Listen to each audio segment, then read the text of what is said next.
आपका माइंड आपकी ज़िंदगी का ड्राइवर है। जैसे ड्राइवर को आपने सिमत बताना होती है, डायरेक्शन बताना होती है, जगह बतानी होती है और वो आपको वहाँ तक ले जाता है। बिल्कुल ऐसे ही आप अपने माइंड को भी यूज़ कर सकते हैं।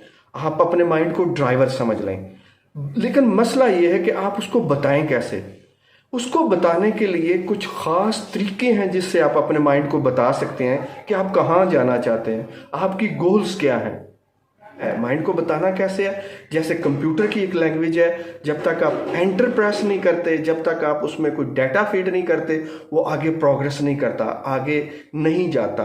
आप उसको कहते रहें चलो चलो चलो, वो नहीं जाएगा क्योंकि उसकी ये लैंग्वेज नहीं है। उसको उसकी लैंग्वेज में आपने बताना होता है कि आप फॉरवर्ड मूव करें।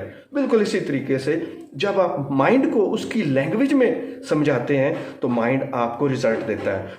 आप आंखें बंद करें या खुली आंखों के साथ एक अपना आप एक और देखें कि एक आप बैठे हुए हैं और एक आपका जिसको आप माइंड में देख रहे हैं कि आपका एक और वर्जन है, आपकी तरह का एक और इंसान है जिसको आप देख रहे हैं और वो बहुत ही अच्छे अंदाज में बात कर रहा है जिस अंदाज में आप चाहते हैं।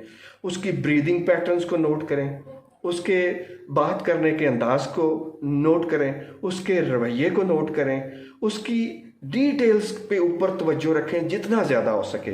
जितना ज़्यादा आप ऐसे करेंगे आपको अच्छा फील होगा। आप जितना ज़्यादा दिमाग को इस चीज़ पे रखेंगे उसका मतलब ये है कि आप दिमाग को ट्रेंड कर रहे हैं, आप दिमाग को बता रहे हैं कि मैंने यहाँ जाना है, मैं यहाँ जाना चाहता हूँ, तो दिमाग आपको वहाँ तक ले जाने लग जाएगा अगर आप रेगुलरली उसको ये डायरेक्शन देते रहें, उसको इस तरीके से प्रोग्राम करते रहें।